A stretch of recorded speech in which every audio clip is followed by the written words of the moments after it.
Spain ने Iran पर हमले की निंदा की है। स्पेन भी अब इस हमले की निंदा कर रहा है। स्पेन के पीएम ने कहा है कि तुरंत सैन्य कार्रवाई रोक दी जाए जिस तरह का हमला ईरान पर किया है। शैलेन मांगू, शैलेन, स्पेन की ओर से कहा गया, ओमान इसके पहले इस तरह से रिएक्ट कर रहा था, क्या और ताजा अपडेट, क्या ईरान के साथ अब इस तरीके के देशों की और मदद, उनके पक्ष में आने वालों की फहरिस्त बढ़ती चली जाएगी?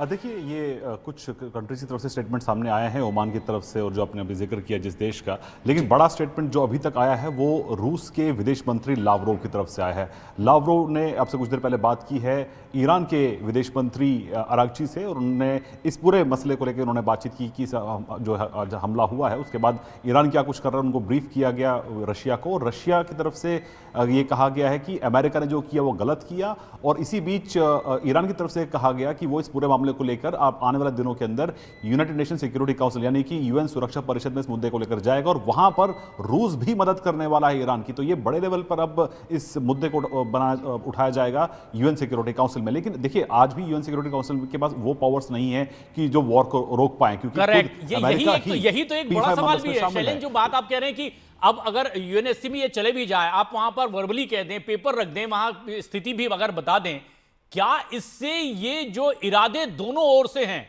इस पर कहीं कोई कॉमा फुल स्टॉप लगने के लिए कोई नियम कानून बने भी हैं शैलेन?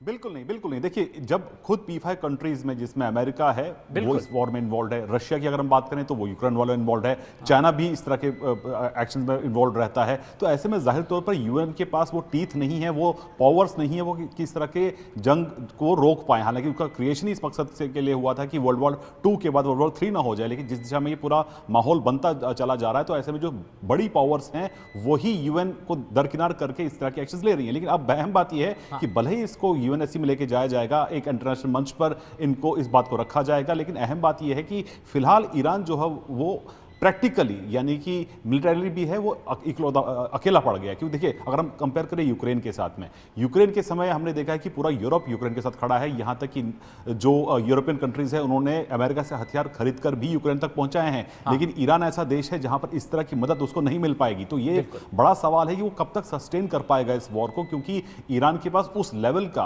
अमेरिका से लड़ने के लिए, इसराइल से लड़ने के लिए उस लेवल की उसके पास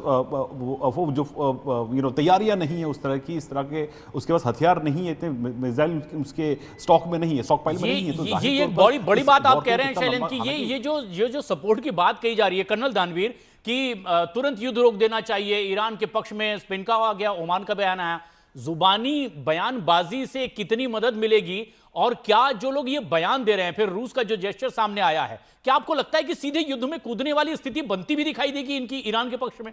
देखिए, ईरान के पक्ष में बनती दिखाई दे या ना दे, लेकिन एक बहुत बड़ा डेवलपमेंट जो मिडिल ईस्ट में हुआ है पिछले 1 घंटे के दौरान, वो सऊदी अरेबिया का ऐलान है कि हम यूएस इजराइल के साथ ईरान के खिलाफ युद्ध में शामिल हो रहे हैं, हम उस अलायंस के अंदर शामिल हो रहे हैं। ये एक बहुत बड़ा मेजर डेवलपमेंट है। तो इस डेवलपमेंट के बाद में ओमान और स्पेन और इन सब की बातें जो हैं बहुत छोटी पड़ जाती हैं, क्योंकि मिडिल ईस्ट के अंदर सबसे बड़ा अगर कोई एग्रीगेटर है तो वो सऊदी अरेबिया है, स्पेशली सो इन दी सुन्नी वर्ल्ड। और सुन्नी वर्ल्ड की रहनुमाई करते हुए सऊदी अरेबिया अगर इस तरीके का बयान दे रहा है तो आप समझिए कि उसकी क्या अहमियत होगी। ये एक बड़ी बात भी है जो आप कह रहे हैं कि अब इसका कोई मतलब नहीं, लेकिन इस युद्ध में अब जिस तरह से बड़ी बात, रूस के विदेश मंत्री ने ईरान से बात कर ली है, और रूस के विदेश मंत्री ने हमले की निंदा करते हुए उनके साथ खड़े होने की बात कही, और यूएनएससी में ले जाने की बात कही है, यूनाइटेड नेशन सिक्योरिटी काउंसिल में, सुरक्षा परिषद में ये एक अहम मुद्दा ले जाने की बात कही है। लेकिन इसी को लेकर के ये भी कहा जा रहा है कि क्या इससे युद्ध रुक जाएगा। लेकिन एक और बड़ी खबर, चीन भड़क गया है। जहां रूस का रिएक्शन आया, चीन ने अब अमेरिका पर निशाना साधा है, न्यूक्लियर ऑर्डर में बड़ी रुकावट, और ये एक बड़ी बात है। चीन भड़क गया ईरान पर जो हमला हुआ है उसके बाद से। चीन के रक्षा मंत्रालय ने अमेरिका पर सीधे निशाना साधा है, न्यूक्लियर ऑर्डर में बड़ी रुकावट अमेरिका को। और विनोद दत्ता साहब, अभी तक के तो रूस ने जो बात कही वो सामने आई, चीन ने अब सीधे अमेरिका के ऊपर ये बड़ा अटैक कर दिया इस तरह की बात कहते हुए, ये जुबानी तौर पर होगी या इससे कोई फर्क भी पड़ेगा या फिर कोई बड़ा रोल इनका दिखाई देगा इससे ज्यादा?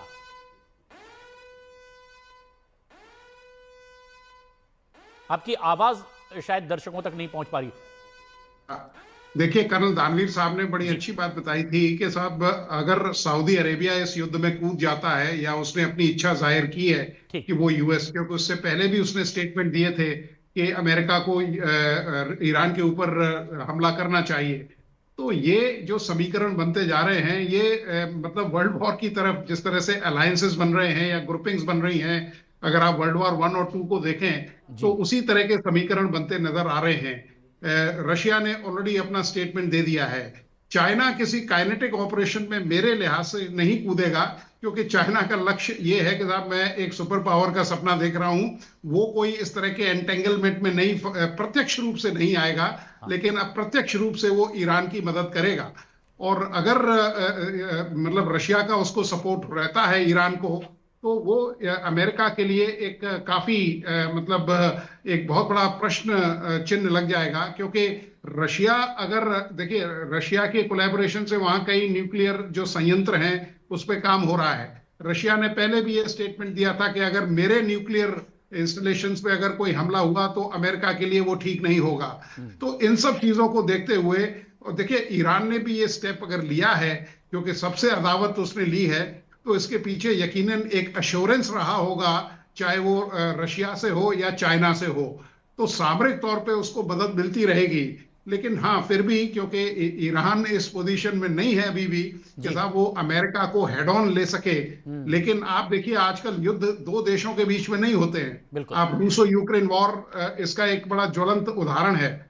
इसमें यह देखा जाता है कि देशों की अभी यूक्रेन और रशिया की जो पावर रेशियो था 1:5 का था, लेकिन यूक्रेन आज भी वहां हुंकार भर रहा है। वो केवल इसी दम पे है क्योंकि अमेरिका और यूरोपियन कंट्रीज उसके साथ है। बिल्कुल। तो अगर यहाँ रशिया, चाइना, टर्की अगर ये इसका साथ देते हैं तो ईरान इसको थोड़ा सा युद्ध को और लंबा खींच सकता है, हालांकि ईरान के हित में वो नहीं होगा। हालांकि अब ये आशंका ये कि ग्लोबलाइजेशन के दौर में ये सिर्फ इस तरह से हो भी नहीं पाएगा कि इजराइल और अमेरिका ने ईरान पर हमला कर दिया और वो उन देशों पर पलटवार कर दे।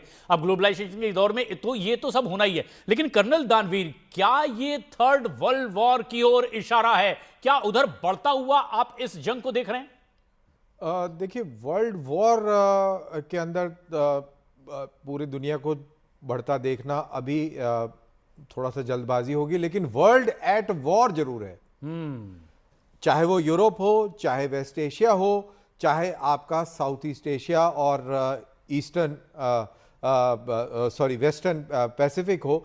यहां पर जिस तरीके से तैनाती है, कहीं पे एक्टिव वॉर है, कहीं पर एक्टिव वॉर नहीं है, लेकिन पोस्चरिंग है, तो आप ये कह सकते हैं कि वर्ल्ड एट वॉर है इस समय।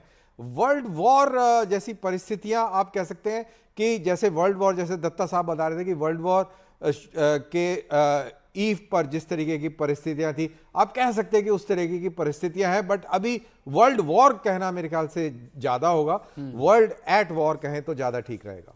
ये भी इसका एक नजरिया एंगल है कि अब पूरी दुनिया इस जंग में डायरेक्ट या इनडायरेक्ट प्रभावित तो होती ही है। एब्सोल्युटली।